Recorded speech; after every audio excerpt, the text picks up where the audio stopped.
Hola, ¿qué tal? Mi nombre es David Alexander Robles Pineda. Actualmente estoy en la carrera de Ingeniería Bioquímica en el cuarto semestre.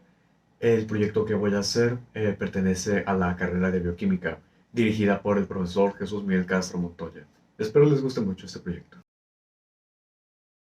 El tema a tratar el día de hoy es sobre la glucólisis como la fuente de energía.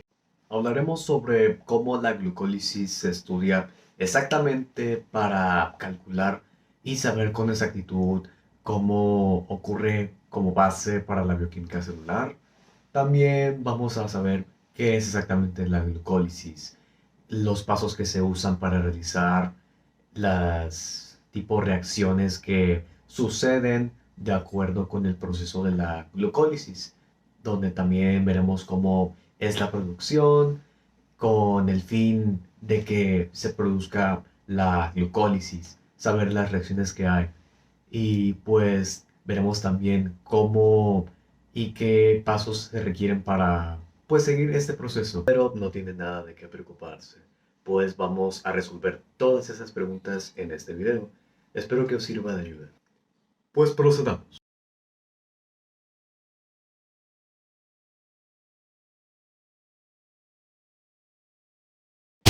La glucosa también puede conocerse como glicólisis, que esta en sí es un derivado de una palabra griega de glucos y lisis. Glucos sería la glucosa o la azúcar en general, mientras que la palabra de lisis es la ruptura o el quiebre. En este caso, podemos decir que la glucosa es la ruptura de la azúcar. La glucólisis es también la principal vía metabólica para que pueda haber una obtención de recursos energéticos, en este caso para los seres vivos. Esto a partir de la glucosa. Podemos decir que la glucosa es un motor energético para el cuerpo humano.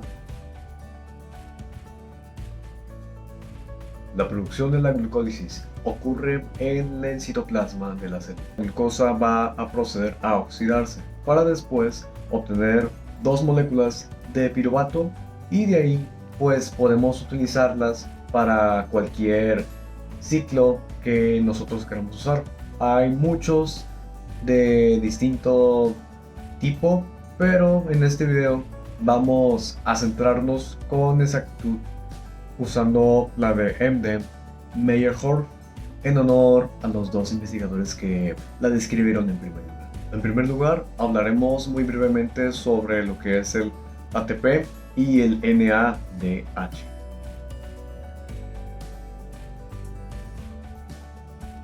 El ATP o el adenosíntrifosfato es un nucleótido que está con la tarea de encontrar lo que es energía celular, y esta puede participar en la catálisis y en la mayoría de las reacciones enzimáticas. El NADH o el nicotina dinucleótido también está implicado en obtener energía, pero el NADH juega un papel fundamental como una coenzima en oxidación y en reducción, que pues se produce en las reacciones enzimáticas en su forma iónica NAD positivo. Sucede que durante la glucólisis pueden obtenerse dos moléculas de ATP y otras dos moléculas del NADH.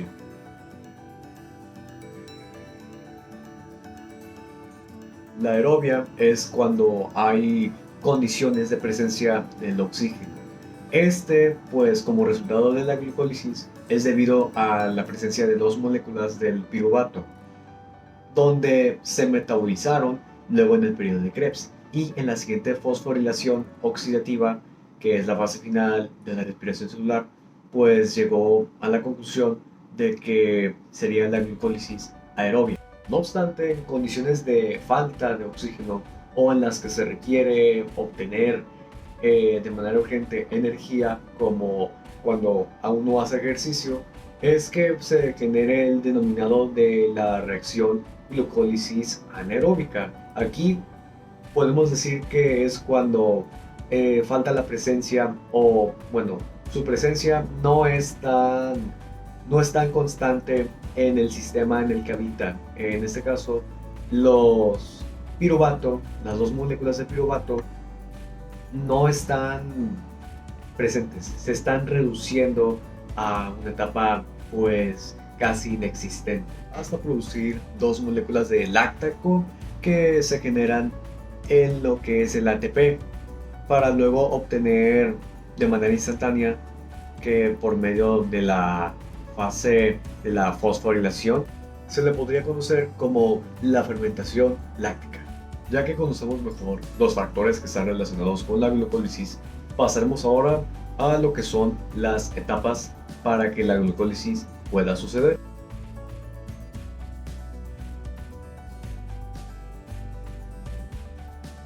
De acuerdo, aquí tengo yo una representación de cómo ocurre la etapa de la glucólisis, donde está dividida en varios pasos. Voy a proceder a explicarlos uno por uno para que pueda entenderse mejor. Primeramente, aquí tenemos lo que es la glucosa en su estado puro, con las cadenas de los carbonos, los oxígenos y los hidrógenos. La glucosa que conocemos. Esta sería la siguiente fase, la primera fase a la que va con la exoquinasa. Se produce la fosforilación de la glucosa mediante lo que es la enzima exoquinasa, donde se pasan a un grupo fosfato de una molécula de ATP a una de ADP, a la molécula de la glucosa, convirtiéndola en un grupo de glucosa 6-fosfato, y así quedaría de este modo. Aquí vamos a tener que la molécula de la glucosa está activada, es mucho más activa en esta parte porque participa en el resto de las reacciones. Cabe destacar que también es incapaz de atravesar la membrana celular, por lo que de este modo se asegura que toda la reacción de la glucólisis va a producirse dentro de la célula. Muy bien, ahora vamos con el segundo paso, lo de la fosfoglucosa. Aquí en el segundo paso sería la reacción de isomerización de la glucosa 6-fosfato mediante la glucosa 6-fosfato isomerasa o fosfoglucosa. Aquí la molécula del 6-GP va a proceder a isomerizarse en una molécula de fructosa 6-fosfato mediante la enzima glucosa 6-fosfato isomerasa o G6P isomerasa. Voy a moverlo un poco. O también lo puedo categorizar como fructosa 6-fosfato. No se produce consumo ni se genera algún ATP o NADH. Ahora vamos con el tercer paso. Aquí es de fosforilizar la fructosa.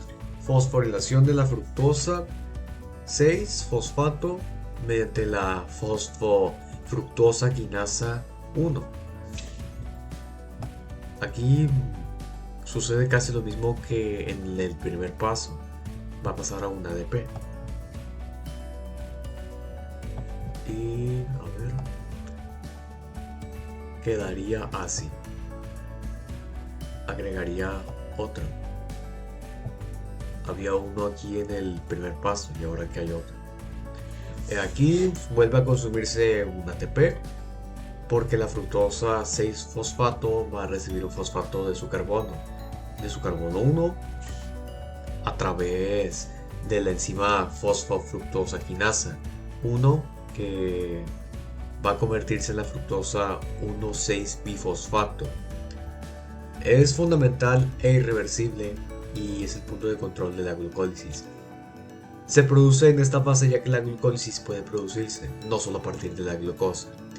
Sin embargo, la fructosa 1,6-bisfosfato en un intermediario que se obtiene siempre en esta vía, pues tiene centros alostéricos de regulación, son sensibles a la concentración de citrato y de ácidos grasos.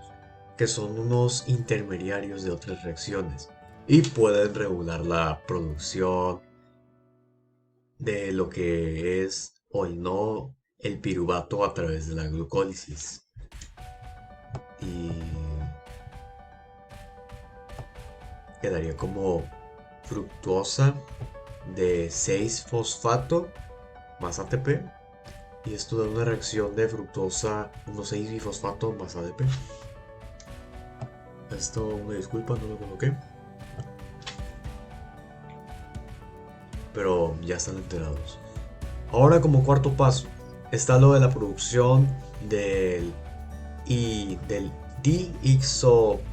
dihidroxiacetona fosfato y el gliceraldehído 3-fosfato mediante la aldosa. Aquí la molécula de la fructosa 1,6-bifosfato se parte en dos moléculas. Y de aquí, de 3 carbonos cada una de ellas, el dihidroacetona fosfato y el gliceraldehído 3-fosfato mediante la enzima aldolasa. Así quedaría. Aquí están los 3 carbonos. Esta es una parte de la división, de cómo se partió en dos moléculas. Esta es la representación de una de ellas. Y esta reacción sí puede ser reversible, pero depende de cómo es la concentración de los sustratos en el interior de la célula. Muy bien, ahora vamos con el quinto paso. Aquí sucede la isomerización de la dihidroacetona fosfato en el G3P mediante la triosa fosfato isomerasa.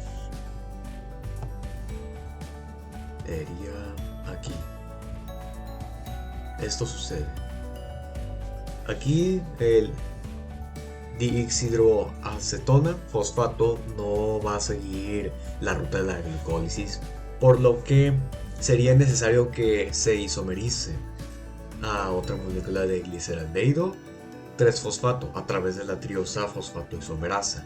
Y así el rendimiento de esta primera etapa de gasto energético daría lugar a los clásicos G3P, dos moléculas posiblemente necesarias que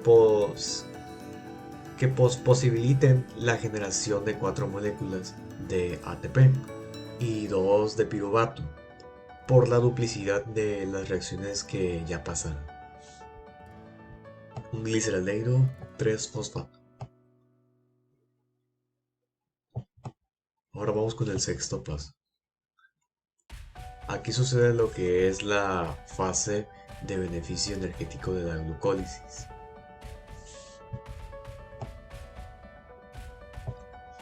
La oxidación del G3P mediante el gliceraldehído 3-fosfato de deshidrogenasa.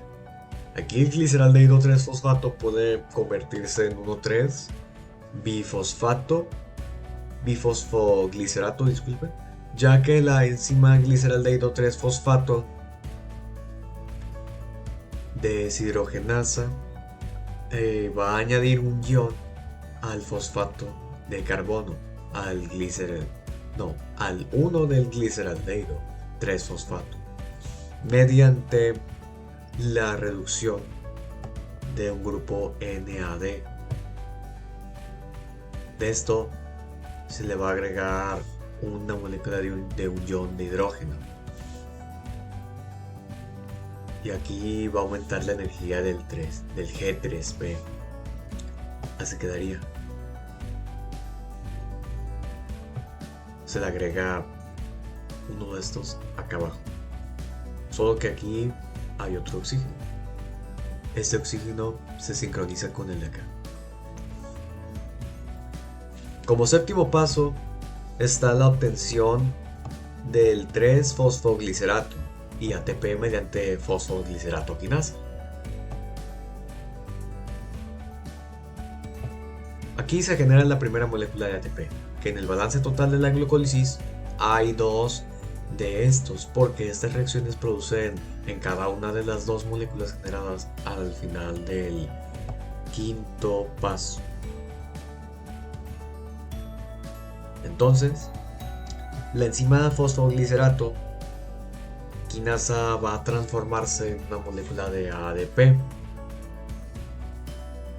En una molécula de ADP a una de ATP, pasando el grupo fosfato del primer carbono 1,3 bifosfatoglicerato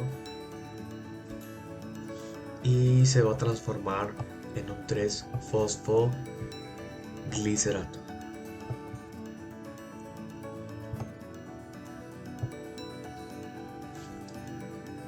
O 3pH. Como octavo paso, vamos a hacer isomerización de 3-fosfoglicerato a 2-fosfoglicerato mediante la fosfoglicerato mutasa. Aquí está. Solo se produce una isomerización donde el fosfato del 3 carbono va a pasar al segundo carbono, dando lugar al 2-fosfoglicerato a través de la enzima fosfoglicerato mutasa. Muy bien. Ahora por el noveno paso está adquirir el fosfoenol piruvato mediante la enolasa. Aquí se va a formar un doble enlace. Un doble enlace en el carbono 2 donde se va a encontrar el grupo fosfato, se va a eliminar una molécula de agua por el hidrógeno del carbono 2 y el grupo OH que está en el carbono 3. Aquí, en el carbono 3 del 2-fosfoglicerato. Y se nombraría como fosfoenol piruvato más H2O.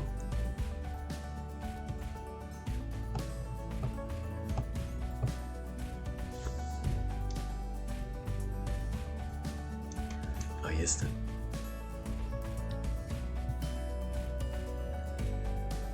Para el décimo paso, vamos a desfosforilizar de piruvato y ATP mediante un piruvato quinasa. Como último paso de la glucólisis, vamos a decir que consiste en la desfosforilación de fosfoenol piruvato en piruvato usando una molécula de ADP y se generará otra de ATP. Esto dará resultado a un ATP. Claro, esto también diciendo en el noveno paso que llevaba aquí una molécula de hidrógeno. Esto sucede mediante la enzima del piruvato quinasa. Aquí está. Y así es como quedaría.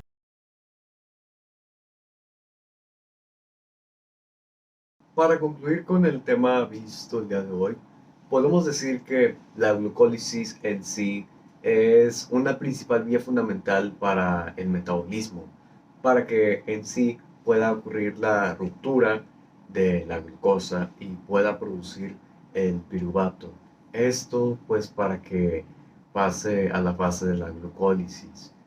En sí pues también se consumen de acuerdo a esto 2 moléculas de ATP en las reacciones. También pueden producirse otras moléculas como el NADH o pueden recuperarse ATPs de acuerdo a lo que se está viendo en las reacciones. Vimos también cómo ocurrían las 10 reacciones fundamentales para que pudiera surgir y procesarse la glucólisis. Si te gustó el video, dale like. Y si es así, deja un comentario y opina de cómo y qué te pareció el video.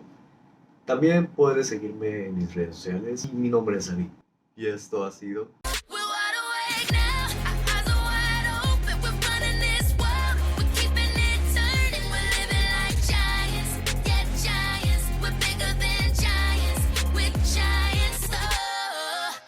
Jazz.